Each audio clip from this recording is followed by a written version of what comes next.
এটা হচ্ছে 3 phase induction motor, ঠিক আছে? এর 6টা টার্মিনাল থাকে। কি থাকে? 6টা টার্মিনাল।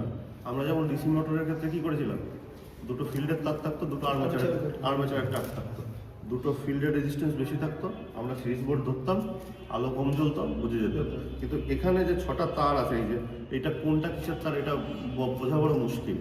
তো এর জন্য কিছু টেস্ট করতে হয়, ঠিক আছে, যেটা টার্মিনাল টেস্ট বলা হয়।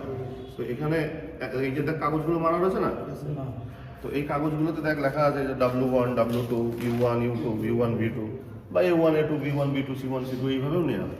মানে 6টা, আমাদের এর মধ্যে 3টে কয়েল থাকবে। এই 3টে কয়েলকে আমাদের দেখতে হবে যে এই 3টে কয়েল অ্যাকচুয়ালি কোনটা কার সঙ্গে আছে। এবার মনে কর, হ্যাঁ, এই কাগজগুলো মনে কর যে ছিঁড়ে গেছে, তাহলে আমি কীভাবে বুঝবো? ঠিক আছে, আমি তো সববারে তো মোটর খুলতে পারবো না, মোটর খুলে চেক করবো। সেক্ষেত্রে কিছু নিয়ম আছে, যে নিয়মটা আমাদের করতে হবে। তো প্রথমে 3টে কয়েলের যে জোড়া, সেই জোড়াটা আমাদের চিনতে হবে, ঠিক আছে? মানে কন্টিনিউটি দেখতে হবে যে 3টে কয়েলের জোড়া 3 রকম আছে কিনা, ঠিক আছে? ওই ইয়েদের ধরো, সিরিজ বোর্ড ধরো, হ্যাঁ জ্বলছে। এবার এইটা চেক করি, ঠিক আছে? তো তার মানে এইটা এর জোড়া নয়। দেখো এখানে টেপ মারা আছে বলে আগের থেকেই আমি যদি টেপটা খুলে ফেলি ধরো, ঠিক আছে, টেপটা খুলে দিই, তাহলে বুঝতে পারবো না, ঠিক আছে?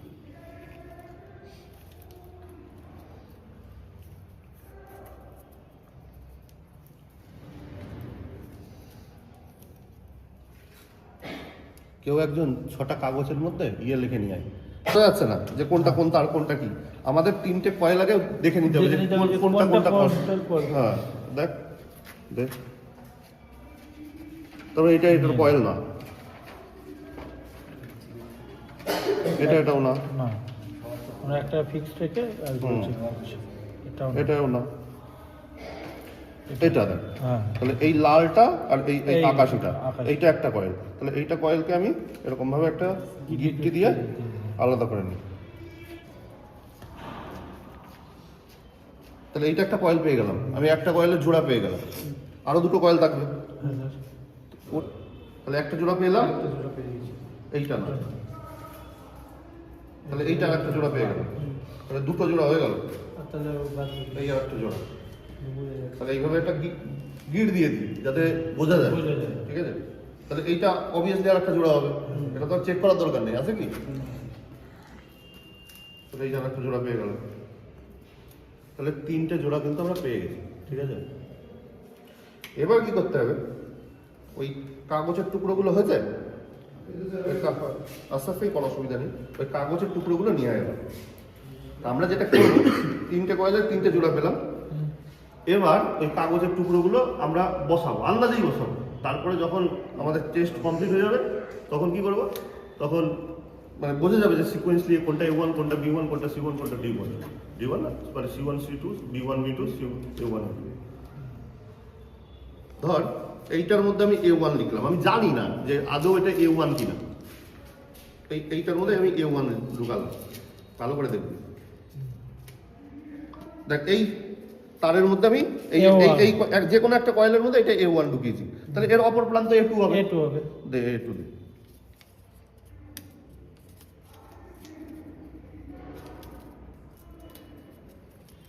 তাহলে আমি A1 A2 পেলাম। সিমিলারলি আর একটার মধ্যে আমি B1 B2 দিলাম, দে।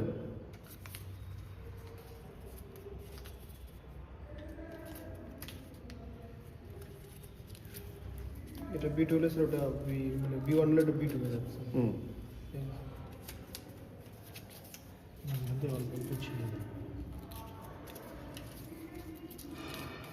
এই হলো।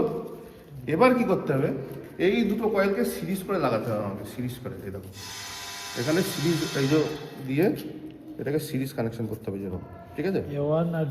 যে কোনো আমি একটাকে সিরিজে কানেকশন করলাম, সিরিজে লাগাতে হবে। মানে এই যে ধর দুটো কয়েল, ভালো করে দেখ, দুটো কয়েল তো এইখানে, এইটা টোটালি বাদ। এইটারে সিরিজে করতে গেলে কি করতে হবে, এই যে কোনো এক প্রান্ত এরকম আমাকে দিতে হবে, হ্যাঁ জয়েন্ট দিতে হবে। আর এখানে দিতে হবে 220 সাপ্লাই, ঠিক আছে? এখানে দিতে হবে 220 সাপ্লাই, পিছনে নিয়ে যা। হ্যাঁ, তাহলে সিরিজে কানেকশন হয়ে গেল তো। এবার এখানে আমি 220 সাপ্লাই দেবো, ঠিক আছে? এই ইয়ের সাপ্লাই দিলে হবে না, 220 সাপ্লাই দিতে হবে। হ্যাঁ, তাহলে ইয়ে করো, ডাইরেক্ট লাইন দাও। এখানে ডাইরেক্ট লাইন নেই, বোর্ড নিয়ে কয়েলকে সিরিজে লাগালাম, ঠিক আছে? সিরিজে লাগিয়ে এখানে কি করবো, ডাইরেক্ট সাপ্লাই দেবো, ঠিক আছে? দেখ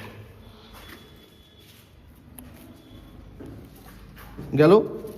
এবার এবার দে, দাঁড়া, এবার লাইন দে, দিয়েছিস। এখানে যদি ফ্লাশিং করে, ফ্লাশিং করছে না, যদি ফ্লাশিং না করে তাহলে এই দুটো সিমিলার এন্ড বন্ধ করো।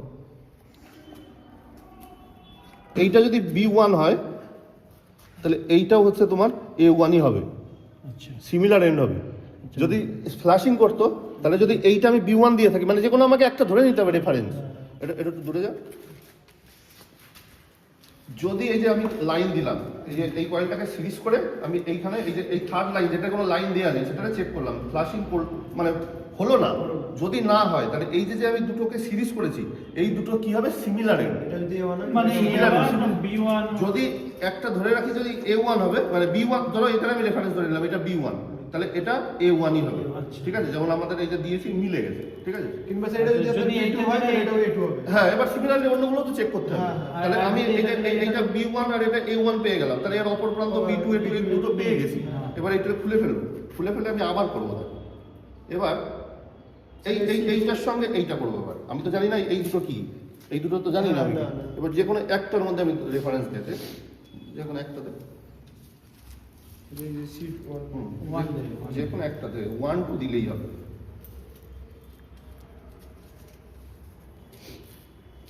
এবার কোনটা কোনটা সিরিজ করেছি, এইটা সিরিজ করেছি, তাহলে এই দুটো লাইন দে, দাঁড়া ওই দুটোকে একটু দই করে রাখ। দে, এইটাই দিবি লাইন আর এইটাই দিবি লাইন। হ্যাঁ দে, বন্ধ করা হয়েছে তো। হুম দাঁড়া দাঁড়া দাঁড়া দাঁড়া, ফোন এটাকে একটু ইয়ে করে দিই, ভালো করে ঢোকা। এখানে মিশে গেল হাতে, না, সাবধানতা অবলম্বনে। হ্যাঁ, ওইটা বন্ধ আছে যদিও সুইচ। তাও স্যার হ্যাঁ, এবার ইয়ে কর, এবার ওই ওই লাইন দিয়ে ওখানে টেস্ট কর। হ্যাঁ ডিরেক্টে দে। দাও হ্যাঁ, এই জায়গায় জায়গা ইয়ের তারটা ছোট হয়ে গেছে। দাও, হ্যাঁ দাও, ওই হুম দাও। এবার দেখো ওইখানে খুলে গেছে, বন্ধ করো ওই ইয়ে সুইচটা বন্ধ করো। হ্যাঁ হুম, হ্যাঁ এবার ঠিক আছে, হচ্ছে না ফেলেছে। দেখি স্যার আচ্ছা। দেখি দেখি লাইন যায়নি, দেখি সব।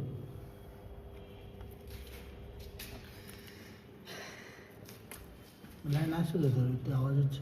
লাইন তো এসছে, দিয়েছিলি মেলা এরকম হবে, তাহলে ওটা ঘুরিয়ে দিতে হবে। এবার দেখ, এবার দে, দে, এবার চেক কর।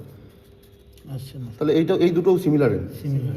ঠিক আছে, সিমিলার এন্ড মানে যেখানে জোড়ানো হয়েছিল, হ্যাঁ জোড়ানো হয়েছিল বলতে কোথায়, এই দুটো, এই দুটো জোড়ানো হয়েছিল, এই দুটো সিমিলার এন্ড। এইটা যদি C1 হয়, না না তাহলে- C1 না এটা স্যার, এই যে এটা দেওয়া আছে কোনটা- B2 দেওয়া আছে, এটা B2 দেওয়া আছে, এটা তাহলে C2 হবে। C2 হবে এটা। এটা C1 আছে। হ্যাঁ, তাহলে এটা C2 হবে। দাও এটা, এর মধ্যে C2 দাও। দাও। C2 স্যার এই যে। বুঝেছিস? হ্যাঁ সিরিজ। তাহলে আমরা কি করলাম, এই যে ইয়ে টার্মিনাল 6টাই পেয়ে গেছি। পরীক্ষায় আসতে পারে যে টার্মিনাল টেস্ট করবে ইন্ডাকশন মোটরে, তখন করতে হবে। ঠিক আছে, তো তোরা তো ভোল্ট মিটারে করেছিস, এইভাবে তো করে পড়িস না। ঠিক আছে, তাহলে এইভাবে এটা প্র্যাকটিস করতে স্যার, যদি হবে। স্যার sparking করে তাহলে- স্পার্কিং করবে, স্পার্কিং করলে যেই দুটোতে জোড়া আছে সেই দুটো ডিসিমিলার এন্ড হবে। একটা যদি A1 হয় আর একটা মানে B2 হবে, যদি- B2 হবে বা C2 হবে। এই দুটো যদি করিস তাহলে তখন ডিসমিনাল হবে। ঠিক আছে, এবার তোরা করে দেখ, মানে তোরা যখন করবি তখন দেখবি যে আমি তো সিমিলার পেয়েছি, কিন্তু অপর প্রান্তে করলে হয়তো ইয়ে পাওয়া যাবে, ডিসিমিলার পাওয়া যাবে বা ফ্লাশিং হবে। ঠিক আছে, এই দুটো জয়েন করে যদি দিই, হ্যাঁ দে, এবার এখানেই তো বুঝতে পারবি, ওখানে তাহলে ইয়ে কর, এখানে ওই A1 এই যে B1 দিয়েছি আর B1 A2 তে, হ্যাঁ দিয়েছিস তো। হ্যাঁ B1 A2 তে হ্যাঁ, দিয়েছি। এবার এবার এই সিরিজ কর, সিরিজ করে টেস্ট Change করে করেছি। ওটা দিয়ে এবার যেবার সাপ্লাই দে এখানে, আর এখানে দে, তাহলে দেখবি সাপ্লাই ইয়ে মানে Flashing হবে। ফ্লাশ হবে। তাই ঠিক আছে।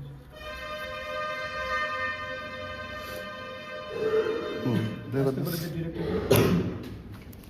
এই দেখেছিস, হ্যাঁ তার মানে এটা বুঝে গেল। ডিসমিনাল। হ্যাঁ, ঠিক আছে, আচ্ছা এইভাবে টার্মিনাল টেস্টটা করতে হবে। ঠিক আছে, এইভাবে টার্মিনাল টেস্ট কেন করতে হবে, এই যে এর মধ্যে A1 A2 B1 B2 C1 C2 লেখা আছে, এইটা যদি আমি পারফেক্ট ভাবে না দিতে পারি তাহলে মোটর কিন্তু রেটেড স্পিডে ঘুরবে না। ঠিক আছে, যেখানে A1 লেখা আছে সেখানে A1 দিতে হবে, যেখানে A2 লেখা আছে সেখানে A2 দিতে হবে, যেখানে মানে C2 লেখা আছে সেখানে C2 দিতে হবে। যদি তুমি না দাও তাহলে কিন্তু মোটর তার রেটেড স্পিডে ঘুরবে না। কথা বোঝা গেল? বুঝতে পেরেছো? করতে পারবো তো এইভাবে ফ্লাশিং করে? তাহলে ওই যে পরে দেখালাম যেভাবে করতে হবে, ঠিক আছে।